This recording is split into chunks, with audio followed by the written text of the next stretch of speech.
함께 읽을 성경 말씀은 마가복음 11장 12절에서 14절까지 말씀입니다.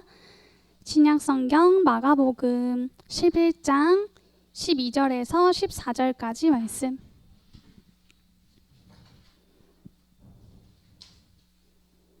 마가복음 11장 12절에서 14절까지 말씀입니다. 다 찾으셨을까요? 마가복음 11장 12절에서 14절까지 말씀이에요. 마태복음 뒤에 있습니다. 네, 다 찾으신 것 같아서 저 한 절, 여러분 한 절, 그리고 마지막 절을 함께 읽도록 하겠습니다. 이튿날 그들이 베다니에서 나왔을 때에 예수께서 시장하신지라.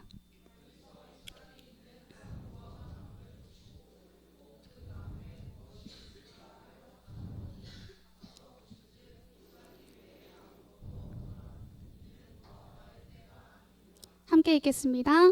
예수께서 나무에게 말씀하여 이르시되 이제부터 영원토록 사람이 내게서 열매를 따먹지 못하리라 하시니 제자들이 이를 듣더라. 아멘. 이 말씀으로 마가가 기록한 좋은 소식 59번째 잎사귀만 가득한 신앙으로 이란 제목으로 말씀 전해주시겠습니다.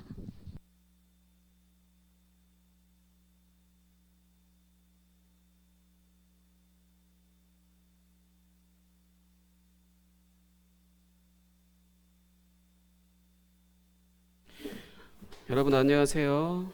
안녕하세요. 예수님은 지난주에 뭐 타고 들어가셨을까? 연우야? 예루살렘에?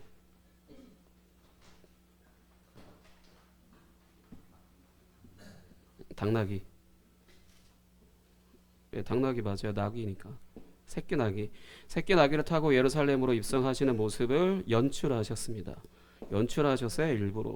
마태, 마가, 누가복음에서는 이런 모습을 연출하신 걸로 이해하셔도 돼요. 이렇게 연출하신 이유는 이제 구약에서부터 오신다라고 하는 그 왕, 그 메시아, 하나님이 보내신다라고 하는 그 왕이 지금 나타났다라고 하는 것을 그곳에 있는 모든 사람들에게 이제 알리신 것, 이제 광고하신 것이라고 이제 이해하시면 될 것 같습니다. 드디어 이제 자신의 정체를 드러내신 왕은 어떤 왕이시다?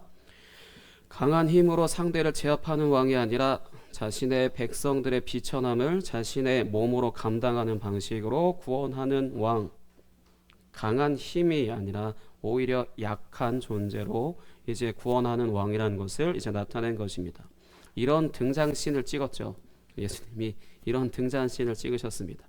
요즘은 등장씬 하나 찍는데 몇십억씩 이렇게 투자해서 정말 기억에 남는, 임팩트에 남는 그런 것들을 찍으려고 하는 그런 것들 있는 것처럼 예수님도 이런 등장씬을 찍으셨어요. 일부러 의도적으로.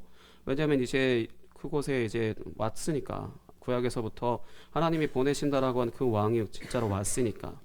그래서 이런 등장신을 찍은 예수님은 이제 예루살렘으로 들어가셔서 곧장 이제 성전이라고 하는 곳으로 이제 들어가셨습니다. 그리고 그 안을 이제 정탐꾼들이 정탐을 하듯이 다 둘러보시고 밤이 되자 이제 다시 원래 베다니라는 곳에 계셨는데 다시 베다니로 돌아오셨어요.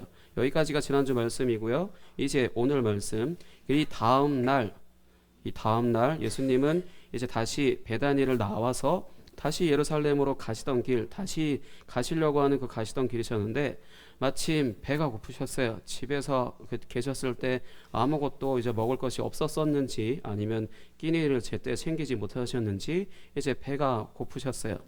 근데 그냥 지나가셔도 될 텐데 배가 너무 고프시니까 뭐라도 먹어야겠다 싶어서 이게 주변을 둘러봤어요. 오늘날은 CU, GS, 기타 등등 아무렇게나 들어가서 그냥 카드 띡 계산하고 아무거나 먹을 수 있는 시대지만 이때는 뭐가 있었겠어요? 뭘 주변에 진짜 편의점이 있었을까? 편의점 같은 것들이 전혀 없었을 거 아니에요. 먹는 거 구하는 것도 이제 쉽지가 않았을 것 같은데 이렇게 두리번거리시다가 저쪽 멀리 저기 때마침 뒤에 청년부 게시판에 나무가 있는데 저런 식으로 나무 한 그루가 보인 거죠. 무화과 나무가 이제 보여서 뭐라도 있을까 싶어서 이제 그쪽으로 가셨어요. 무화과 나무에 뭐라도 있을까 싶어서 가셨는데 저기는 열매 있죠? 그냥 잎사귀만 있는 거 아니지? 열매에 맺혀 있죠. 사람이 딱딱 이게 있으니까. 근데 지금 예수님이 가신 이 무화과 나무에는 잎사귀 말고는 아무것도 없었어요. 말 그대로 배가 너무 고파서 이제 겨우 거기까지 뭐가 있을까 싶어서 왔는데 이제 아무것도 없으니 얼마나 좀 낙심을 하셨겠어요. 근데 그냥 그러면 예수님 성품상 그냥 지나가실 법한데 갑자기 예수님이 저주를 그 나무에게 저주를 퍼부으셨어요. 그냥 배고프시 못 얻으셨으면 그냥 가시지 왜 저주까지 퍼부으셨을까? 14절 본문 같이 읽겠습니다. 시작.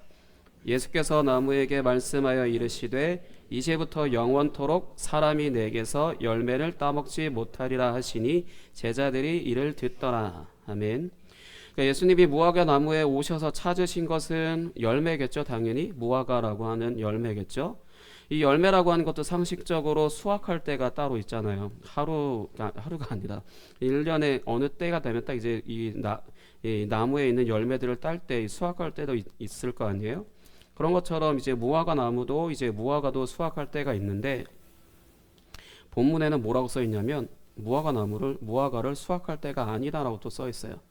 예수님이 뭔가를 이제 얻을까 싶어서 가셨는데 무화과가 때가 아니니까 뭐 원래 없는 게 당연하다는 식으로 쓰여져 있는 것처럼 이렇게 느껴지는데 어쨌든 지금 예수님은 수확할 때도 아닌 이제 무화과 나무에 가셔서 거기에 아무것도 없자 열받으셨는지는 모르겠지만 어쨌든 이제 저주를 퍼부으셔서 이후로부터 영원토록 그 누구도 너에게서 이제 열매를 얻지 못할 거다라고 이렇게 저주를 하셨어요. 왜 이렇게까지 하셨을까요? 이 수확할 때가 아니라는데 왜 이렇게까지 하셨을까? 여러분들이라면 이 상황에 열받는 이유 딱 하나 있을 것 같은데 사람이라면 예수님이라면 모르겠지만 사람이라면 열받는 이유 저 멀리 있었다 그랬잖아. 뭐라도 얻을까 싶어서 멀리 걸어갔는데 아무것도 없어. 그럼 이제 열받을 만하지. 근데 물론 예수님이 그런 것 때문에 열받으셨지는 않겠죠. 근데 말 그대로 그냥 정말 배가 고프셔서 뭐라도 있을까 싶어서 갔다가 없으니까 이제 저주를 하셨는데 무화과 나무에 대해서 조금 설명을 할게요. 무화과 나무는 1년에 수확을 한 번 하는 게 아니고 2번을 한대요. 1년에 2번 수확을 한다고 합니다. 그래서 원래 정상적으로 무화과가 잘 익은 상태, 그래서 이제 정확히 따야만 하는 그런 상태가 되는 그때 당연히 정상적으로 수확을 한 번을 하고 그리고 난 다음에 다음 해로 넘어가서 상반기쯤에 또 이제 뭔가 또 따는 때가 있다고 해요. 근데 그렇게 잘 익는다 그런 게 아니라 잘 익었을 때 수확하는 때가 있고 잘 익지 않았음에도 이제 뭐 따야 하는 때가 있거나 그런 것 같아요. 자세한 건 무화과 나무를 그 나무 그 무화과를 이제 뭐라고 해야지 그 농사 짓는 분한테 물어보세요. 목사님은 아는 건 딱 거기까지야.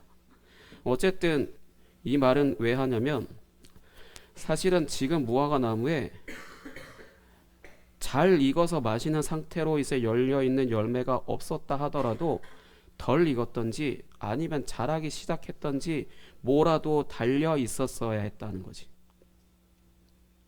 왜냐하면 상식적으로 우리도 뭔가를 이제 재배하고 할 때 그게 이제 나와서 열매를 맺기 시작해서 열매가 생기기 시작해서 자라고 그러고 이래서 익잖아. 이 기간이 있잖아요. 이런 기간이 있는 것처럼 수확할 때가 아니다라고 해서 잘 익은 것은 없었지만 뭐라도 있었어야 된다라는 거죠. 뭐라도 있었어야 되는데 없으니까 예수님은 뭐라도 있었을 거라고 분명히 상식상 예수님 상식에도 그 주변에 있는 사람들의 어떤 상식이라고 할 수도 있겠지만 뭐라도 있었을 건데 없다. 근데 그래서 사실 열받아서 예수님이 저주를 하신 게 아니라 이 지금 무화과 나무는 잎사귀만 무성하죠. 나무라고 하는 열매를 맺는 나무라고 하는 게 이제 열매는 없고 잎사귀만 무성했고 열매처럼 보이는 것이 아무것도 없었기 때문에 이제 예수님께서는 배가 고프셨던 예수님은 말 그대로 아무것도 얻은 것이 없으셨어요. 근데 사실 예수님의 이런 무화과 나무를 향한 저주는 지난주에 예수님이 왜 그렇게 왕으로서 오셨다라고 했죠? 뭘 하시기 위해? 가장 보편적으로 죽으시기 위해 말고 뭐 하나 더 얘기했던 것 같은데 예수님이 당연히 예루살렘으로 가시는 건 자신이 십자가에서 죽으셔야 되니까 죽으시기 위해 가시는 거 맞는데 그 바로 직전에 하실 일이 하나 있었어요. 이야기했습니다. 이걸 기억을 하셔야 이제 좀 이따 목사님이 이야기하는 거에 민망하지 않을 수 있는데, 성전을 심판하시기 위해 이제 예루살렘으로 가시는 길이세요. 그 말은 무슨 말이냐면 지금 무화과 나무를 저주하신 그 이유가 이제 성전을 심판하시는 그 이유라는 거지. 성경에서는 그렇게 이해를 해서 그렇게 이해를 해야 되는데, 지금 예수님이 그냥 비유로서 이야기를 하시는 거예요. 비유로서 이야기를 하시는 건데, 지금 무화과 나무를 예수님이 와서 열매를 얻기 위해 왔는데 아무것도 없다라는 거지.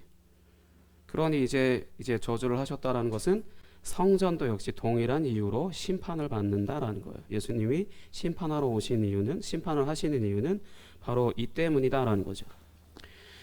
그러니까 우리가 사과 씨를 심으면 자라서 사과 나무가 되고, 사과 나무에서 뭐가 나죠? 기어나? 사과 나무에서 배 나지. 사과 나무에서 뭐가 나오지? 네, 사과죠. 그러니까 사과를 이제 얻기를 바라는 이유로 그 사과 씨를 심고, 그래서 사과 나무를 심잖아.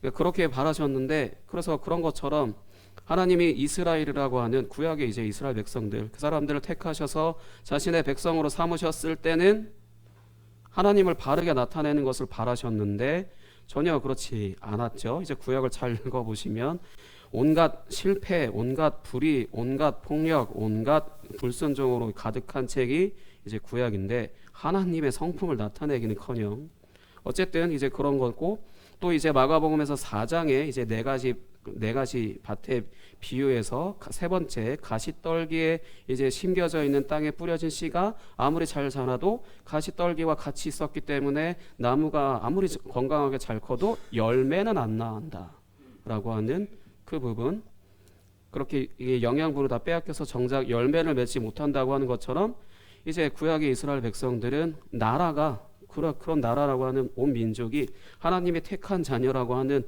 택한 백성이라고 하는 그 사람들이 무화과 나무에 열매가 없는 것처럼 열매가 없어서 이제 심판을 행하신다라는 거예요.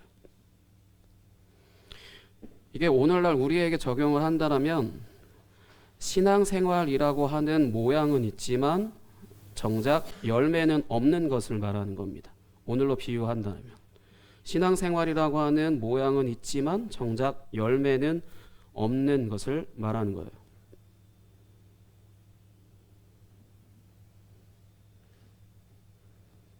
사과 씨를 심으면 그 씨가 죽고 자라서 나무가 되고, 그 나무에 달린 가지에 잎사귀가 나고, 때가 되면 사과라는 열매를 맺는 것처럼, 오늘 아까 찬양했던 밀알, 한 알의 밀이 땅에 떨어져 죽으면 많은 열매를 맺고, 그런 표현, 그 가사 아까 고백했던 것처럼 그런 식으로 이제 자라게 돼서 결국 원래 심었던 그 씨에 해당하는 열매를 맺는 건데, 그래서 하나님의 말씀을 심었다라고 한다면 하나님의 말씀이라고 하는 열매를 맺어야 하는데 이스라엘은 없었다라는 거고, 오늘 우리에게도 역시 이제 마찬가지일 수 있다라는 그런 것들을 이제 이야기하는 거죠. 하나님 나라를 심었으면 하나님 나라라는 열매를 맺고, 하나님의 사랑을 심었으면 하나님의 사랑이라는 열매를 맺고, 하나님의 은혜를 심었으면 하나님의 은혜라는 열매를 맺어야 하는데 열매는 없고 그냥 종교 생활만 있는 거. 그럼 이제 종교 생활이라는 것을 이제 설명을 해드릴게요. 주일이 되면 교회에 옵니다. 그리고 예배 시간이 이제 돼서 찬양을 하는데 별 생각 없이 있거나, 아니면은 좋아하는 찬양이면 부르고, 아니면 그냥 입을 안 열고 아예 찬양 시간에 입을 열진 않는 거지. 그리고 설교 시간에는 이제 목사님 몰래 스마트폰을 하고 있거나, 아니면 이제 뭐 여러 가지 다른 것들을 하면서 시간을 때우죠. 그리고 이제 기도 시간에는 마음으로 기도한다라고 하는 명분으로 입 밖으로 소리를 내지 않아요. 물론 마음으로 기도한다라면 다행이고 좋은 거지만, 근데 사실 기도 시간에 같이 소리를 내서 기도해야 되는 것도 이제 중요하긴 합니다. 그러면 이제 예배가 끝남과 동시에 어떻게 되냐면, 예배 시간 동안 들은 것이 하나도 기억에 남지 않아요. 그냥 예배라고 하는 행위만, 모양만 갖춘 거고, 말 그대로 말씀이 하나도, 찬양도 말씀도 기도도 하나도 기억에 남지가 않고 그냥 여기서 나감과 동시에 그냥 까먹는 거지. 그러면 이제 월요일부터 토요일까지 하나님의 말씀대로 산다라는 건 불가능합니다. 하지 않는다라는 걸 내가 비판하는 게 아니고 못한다라는 거지. 주일날 아무것도 가지고 나간 게 없으니까 월요일부터 토요일까지 하나님의 말씀대로 산다라는 것이 어떤 뭐 성립한다라는 것 자체가 공식 자체가 말이 안 되잖아요. 그런 것처럼 이제 그런 것들을 종교 생활이라고 해요. 이렇게 살아가는 사람들에게는 특징이 뭐냐면 하나님께 감사하는 것이 없어요. 왜냐하면 하나님께서 나와 함께 하신다는 것이 믿어지지 않기 때문에 하나님께 감사할 일보다는 그냥 현실적인 것만, 현실에 대한 것만 보기 때문에 감사할 일이 이제 별로 없다라고 할 수 있습니다. 그러다 반대로 이제 올바른 신앙생활이라고 하는 것은 예배 시간에 찬양을 부르고 그 다음에 설교 시간에 주의 깊게 이제 경청하고 이제 여러분들에게는 기록할 거 줬죠. 그러니까 기록할 것들을 기록하고 또 그 외에 듣다가 내가 뭔가를 이제 기억해야지라고 하는 것들을 또 기록하고 그렇게 기록해놓고 이제 기도 시간에 이제 말씀을 들은 것을 가지고 이렇게 살 수 있도록 해주세요라고 하는 이제 도움을 이제 요청하는 기도를 합니다. 이제 그러고 난 다음에 사실 더 중요해요. 월요일부터 토요일까지 매일 예배 때 기록한 것들을 한 번쯤은 읽어봅니다. 한 번쯤은 그렇게 읽어봐야 이제 말씀이 기억에 남죠. 그렇게 해서 매일같이 그렇게 주일날 들었던 말씀들을 월요일부터 토요일까지 복습이라는 것을 한 것으로 인해서 내가 무언가를 해야지라는 걸 떠나서 그 말씀을 계속해서 내 마음에 계속 기록하고 있는 거기 때문에 내 마음에 기록해 놓은 말씀들이 계속해서 쌓일 거 아니에요. 그러면은 이제 내가 생각하는 것이 하나님의 말씀대로 생각하게 되고 그런 것들에 내 삶에 분별을 할 수 있는 것들이 되어지기 때문에 말 그대로 이제 하나님의 말씀대로 사라지기 시작을 하죠. 하나님의 말씀대로 사는 것의 시작은 기억이에요. 뭔가 실천이라기보다 기억이 먼저입니다.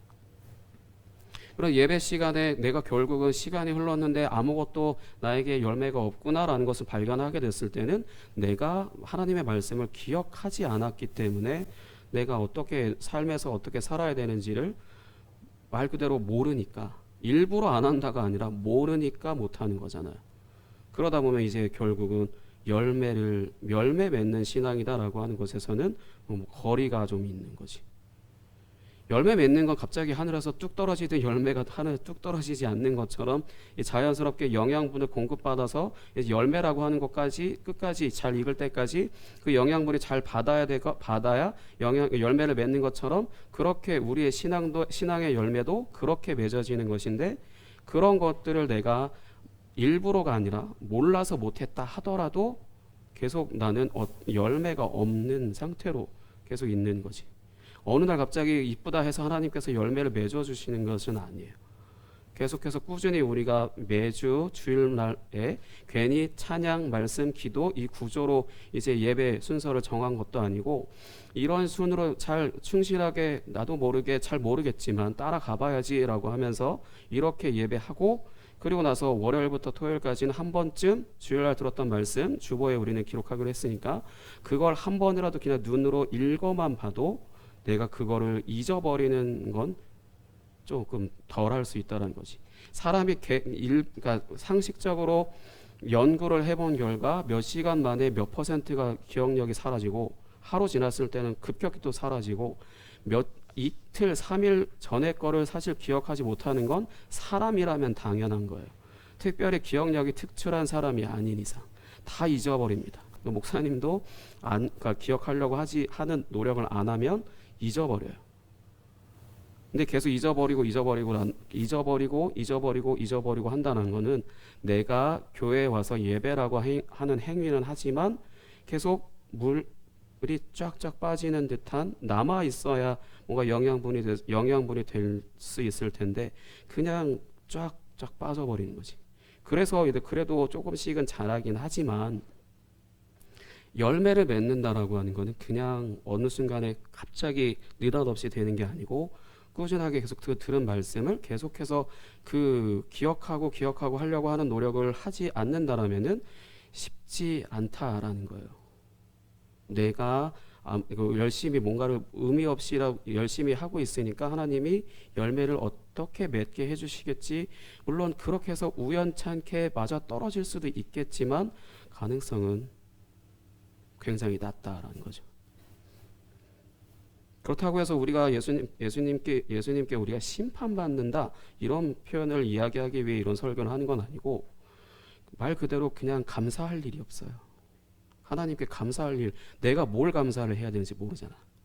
알면은 알수록 감사할 것들을 많아서 감사를 하게 되는데, 모르니까 기억하지 않고 계속 소진시키고 그냥 또 소진되고 또 소진되고 소진되니까 감사할 것들이 적죠. 있다 하더라도 적겠지.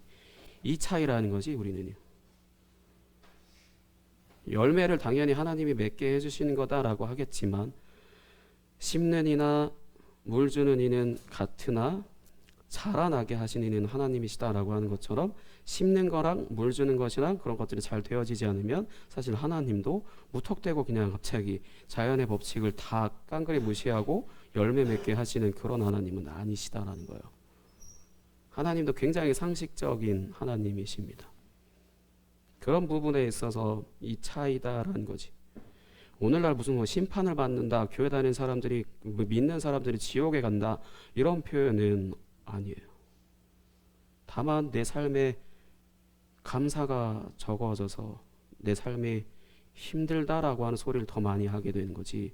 감사, 반대로 또 이제 신앙생활을 올바로 한다면 감사, 또 감사합니다, 감사합니다를 계속 늘어날 수밖에 없는 건 의도적으로 감사해야 된다는 걸 내가 들어서 감사하는 게 아니고, 감사할 거를 발견하게 되니까 감사하게 되는 거지. 그러면 이제 열매가 잘 자라가게 되고 잘 맺게 되고 잘 익게 되어지는, 익어가게 되어지는 그 과정을 이제 겪게 되는 거지. 그 차이입니다. 함께 찬양하고 이제 기도하도록 하겠습니다. 너는 시냇가에 심은 나무라.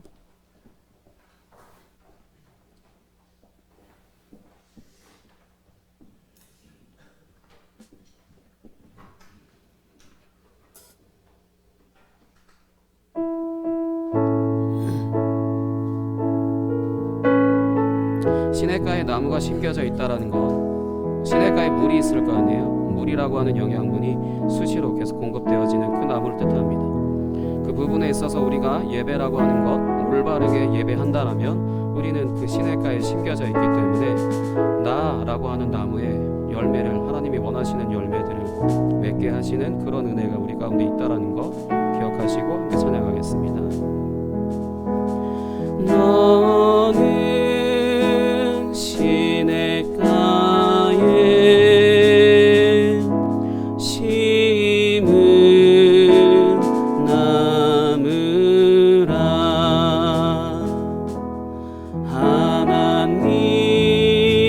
하나님의 사랑 안에 믿음 뿌리 내리고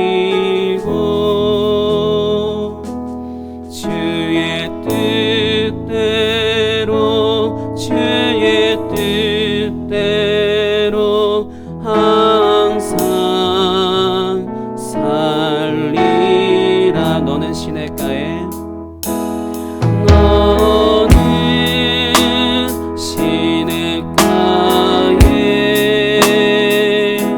심은 나무라. 하나님의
같이 기도했으면 좋겠습니다. 하나님께 감사할 수 있는 일들이 많아진다라고 하는 건 어떤 놀라운 일들을 경험하는 것을 떠나서 그냥 하나님이 나와 함께 하시고 계속해서 나의 삶을 돌보시고 계시고 이제 내가 의지할 수 있는 대상이 있다라는 것에 나는 연약하지만 나는 나약하고 나는 형편이 없지만 하나님의 그 위대하심에 하나님의 완전한 사랑에 기대어서 살 수 있다라는 그런 삶을 사는 것이라고 할 수 있습니다. 그러니까 말 그대로 이 세상에 나 혼자 사는 건 아니다라는 거죠. 어떤 상황 가운데서도 하나님이 우리와 함께 하시고 계속해서 내가 하나님께 나의 삶을 맡길 때 하나님이 기꺼이 내 삶을 책임져 주신다라는 것입니다. 그 부분에 있어서 이것을 시작으로 하나님의 뜻을 나를 통해서 이루신다라고 하는 것도 이제 하나님이 나를 통해서 원하시는 그런 열매라고 할 수 있는데, 이런 부분에 있어서는 지금 얘기할 건 아니고 내가 한 주간 동안 하나님의 말씀을 기억하고자 하는 그런 노력이 가장 기본적인 이제 그 열매를 맺는 것에 있어서 가장 시작 지점이라고 할 수 있습니다. 그 부분에 있어서 내가 하나님의 말씀을 기억하기 위해서 힘쓸 수 있도록 나의 생각과 마음을 이제 하나님이 함께 해달라고 이 시간 함께 같이 기도하도록 하겠습니다. 하나님 아버지 감사합니다. 우리가 하나님의 말씀대로 무언가 산다, 무언가를 해야 된다, 무언가를 해라 라고 하는 것에 그것에 가기 앞서 말 그대로 나무가 씨앗이 땅에 떨어져 자라나야 되는데 그런 부분에 있어서 계속해서 열매를 맺을 수 있을 만큼 거기서 자라야 되고, 그럼에도 이제 그 상황 가운데 열매를 맺게 될 때 또 역시 계속해서 그 영양분을 잘 매일같이 충분히 그렇게 공급하고 있어야 그래야 이제 마땅히 열매를 맺게 되는 줄이 있습니다.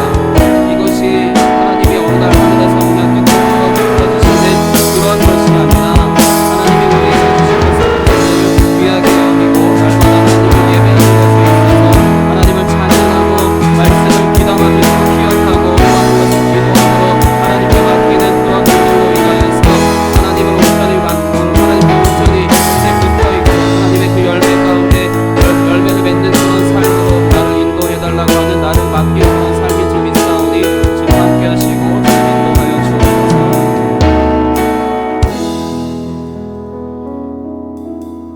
하나님 아버지 감사합니다. 예수 그리스도께서 잎사귀만 무성한 그 무화과 나무를 이제 저주하심으로 이제 성전을 왜 심판하게 되시는지를 이제 나타내신 이 말씀을 가지고 오늘날 우리에게도 동일하게 우리가 심판을 받는다는 것은 아니지만 하나님께 기뻐할 수 없고 하나님께 감사할 수 없고 하나님의 것을 경험할 수 없는 그러한 피폐하고 이제 궁핍한 삶으로 우리가 살아가는 것에 대한 이유가 이제 하나님의 말씀을 내가 계속해서 기억하지 않고 귀담아 듣지 않고 기억하지 않음으로 인하여서 그냥 말 그대로 어떤 종교적인 생활만 하고 있는 것은 아닌지 나의 삶을 나의 모습을 돌아볼 수 있는 귀한 시간이 되게 하여 주옵소서. 그래서 하나님께서 우리에게 하나님의 것으로 누리며 살아갈 수 있는 그러한 삶에서 우리가 멀어지는 것이 아니라 더욱더 가까워져 가는 그러한 삶이 되게 하여 주옵소서. 모든 것이 주님의 은혜인 줄 믿습니다. 예수님의 이름으로 기도하였습니다. 아멘.